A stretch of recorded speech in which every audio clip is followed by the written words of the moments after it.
Hi అందరికీ నమస్తే. నేను మీ చిలుక ప్రశాంత్ని మాట్లాడుతున్నా. చాలా రోజుల తర్వాత ఒక వీడియో ద్వారా మీ ముందుకు వచ్చినాను.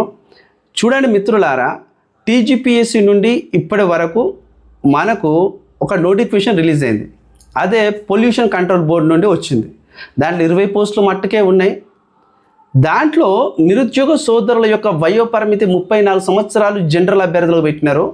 ఎస్సీ ఎస్టీ బీసీలకు 39, అంటే 5 సంవత్సరాల సడలింపు అంటే 39కి వస్తుంది. మరి 39కి వచ్చిన తర్వాత మరి ఎస్సీ ఎస్టీ బీసీ బిడ్డలు మీరు సంతోషపడుతున్నారా? మరి మన ఎస్సీలల్లా 39 కాకుండా 40 సంవత్సరాలు వచ్చినోడు, 41 సంవత్సరాలు వచ్చినోడు, 42, 43, 44, 45, 46 సంవత్సరాలు వచ్చినోడు మరి ఉద్యోగ నోటిఫికేషన్లకు అప్లై చేసుకోవడానికి అవకాశం కోల్పోతున్నాడు అని చెప్పేసి మీరు గ్రహిస్తలేరా? మరి ఎవరు నోరు మెదపడరేంటి? ఎవరు ఎందుకు మాట్లాడరేంటి? అరే ఇది పెద్ద సమస్య అండి. నేను మళ్ళీ చెప్తున్నా, తెలంగాణ రాష్ట్రంలో ఉన్న అన్ని సమస్యల కంటే అతిపెద్ద సమస్య నిరుద్యోగ సమస్య. నిరుద్యోగం అనేది వ్యక్తులను ఎంత తీవ్రంగా వెంటాడుతుందంటే చదువుకున్న వాళ్ళను అదొక మానసిక శోభలకు నెట్టివేస్తుంది.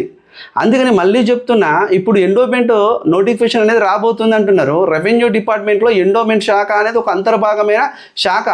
అక్కడికి వెళ్ళి కనీసంలో 119 పోస్టులు ఏమో వస్తాయంటున్నారు. అల్ల కూడా నేను అబ్స్ట్రాక్ట్ జీవో చూసిన 34 సంవత్సరాలు జనరల్ అభ్యర్థులకు, మరి ఎస్సీ ఎస్టీ బీసీ అభ్యర్థులకు 5 సంవత్సరాల వయో పరిమితి సడలింపు మొత్తం 39 సంవత్సరాలు ఇచ్చినారు. మరి 40 సంవత్సరాలు ఎటు పోవాలా? 41, 42, 43, 44, 45, 46 ఎటు పోవాలని అడుగుతున్నా నేను. ఎందుకంటే ఉద్యమ దశలో తొలి దశ ఉద్యమకారులుగా, అంటే మనకు మొన్న కేసీఆర్ గారు మరి ఉద్యమాన్ని ముందుకు నడిపించినప్పుడు మనం అందరూ పార్టిసిపేట్ చేసినాం. మరి నేనైతే మరి బీఎడ్లో నేను ఉన్నానప్పుడు, మరి నేను అప్పటికే నా డిగ్రీ అయిపోయింది, నేను బీఎడ్లో ఉన్నాం. మరి మీ బీఎడ్ క్లాస్లో ఎగగొట్టిపోయి కూడా మరి మీ మానవహారాలు చేసినాం. కాకతీయ యూనివర్సిటీ దగ్గర సర్కిల్ ఉంటుంది, అందరికీ తెలుసు, ఇప్పుడు కాలేజీ సర్కిల్ అంటారు. అది ఆడ మేము అందరం దంటలు పట్టుకొని స్లోగన్లు ఇచ్చుకుంటా, వాడెవ్వడు వీడెవ్వడు తెలంగాణకు అడ్డెవ్వడు, తెలంగాణకు అడ్డస్తే అడ్డంగా నరకెత్తామని ముచ్చులు పెట్టి మరి స్లోగన్లు ఇచ్చుకుంటా మానవహారం చేసినాం మేమంతా. అట్లా ఉద్యమంలో పార్టిసిపేట్ చేసినాం. ఈ తెలంగాణలో తొలి రాష్ట్రము మనది, స్వయ రాష్ట్రం ఏర్పడినప్పుడు, మన తెలంగాణ ప్రత్యేక రాష్ట్రం ఏర్పడినప్పుడు ఈ యొక్క రాష్ట్రంలో ఎవరైతే మనం ముందు తరం వాళ్ళం, అంటే తెలంగాణ ఏర్పాటును కళ్ళారా చూసిన నిరుద్యోగులము, విద్యావంతులం ఎవరైతే ఉన్నామో మనకు ఖచ్చితంగా వయో పరిమితి సడలింపు ఇవ్వాలని చెప్పేసి అప్పుడు కేసీఆర్ గవర్నమెంట్లో చాలామంది మరి మాట్లాడినప్పుడు కేసీఆర్ పెద్ద ఆలోచనతో 44 సంవత్సరాలు చేసినారు.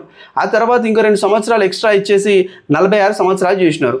మరి రేవంత్ రెడ్డి వచ్చిన తర్వాత రేవంత్ రెడ్డికి ఎందుకో మరి నిరుద్యోగులు అంటే నచ్చట్లేదు భయ్య. అసలు నిరుద్యోగులు అంటే నాకు ఎందుకు ఇష్టం ఉంటలేదో నాకు అర్థమవుతలేదు. అందరిని మంచిగా చూస్తాండు ఆయన. ఇటు రైతుల మంచిగా చూస్తాడు, వ్యాపారవేత్తల మంచిగా చూస్తాడు, బిజినెస్ మ్యాన్లను మంచిగా చూస్తాడు. మరి అంతకెందుకు మహిళా సంఘంలో పావుల వడ్డీ రుణాలు కూడా మంచిగా ఇస్తాడు. కాంగ్రెస్ పార్టీలో ఉన్న పెద్దలకు అందరికీ నామినేట్ పోస్టులు ఇస్తాడు. అన్ని వర్గాల వాళ్ళను బలగానే చూస్తున్నాడు, అందరినీ ప్రేమిస్తున్నాడు, అందరికీ ఏం కావాలో చేస్తున్నాడు. కానీ మరి నిరుద్యోగులు ఏం పాపం చేసినారు? నిరుద్యోగులు మీకు ఓట్లు వేయలేదా రేవంత్ రెడ్డి గారు? మరి మీకోసం మా నిరుద్యోగ సోదరులు బస్సు యాత్ర పెట్టినారండి. మీకోసం మా నిరుద్యోగ సోదరులు గడప గడపకెళ్ళి అవ్వను అయ్యను ముసలేని చూడకుండా గడ్డాలు మిస్సాలు పట్టుకొని మీకు ఓట్లు వేపించినారు సార్. మరి అలాంటి వాళ్ళు మీరు ఎందుకు ఈ మా నిరుద్యోగుల కోసం మీరు ఎందుకు ఆలోచించట్లేదు? గత కొన్ని రోజుల నుండి మన సోమాజిగూడ ప్రెస్ క్లబ్లో మన మిత్రులు పోయి అందరూ ఏం చేసినారంటే వయో పరిమితి పెంచాలని చెప్పి ప్రెస్ మీట్ పెట్టినారు. కొన్ని నిరసన కార్యక్రమాలు కూడా చూసినారు కొంతమంది పెద్దల ఆధ్వర్యంలో. మరి అవన్నీ మీరు చూస్తలేరా? మీ ఇంటెలిజెన్స్ మీకు పంపిస్తలేదా ఫొటోస్? ఎవ్రీ డే ఫస్ట్ నుండి సాయంత్రం వరకు ఏం జరుగుతుందని చూసి మీకు ఇంటెలిజెన్స్ ఒక రిపోర్ట్ పంపుతుంది కదా. ఆ రిపోర్ట్ను మీరు చూస్తారు కదా, ఆ రిపోర్ట్లో ఏం జరుగుతుందో మీకు తెలుస్తుంది కదా. అలాంటప్పుడు మరి మీరు ఎందుకు వీటిని గమనిస్తలేరని మాట్లాడుతూ ఉన్నా. అందుకని మళ్ళీ చెప్తున్నా, నిరుద్యోగ సమస్య తీవ్ర రూపం దాల్చకముందే, నిరుద్యోగులు రోడ్డెక్కి లొల్లి పెట్టకముందే, నిరుద్యోగులు మరి ఏం చేస్తారో ఎవరికి తెలియదు కాబట్టి కొద్దిగా ఎమోషనల్గా ఉంటారు కాబట్టి ఖచ్చితంగా 44 నుంచి 46 సంవత్సరాలు చేయండి. 34 వద్దు. 34 వల్ల చాలామంది ఒక 2 లక్షల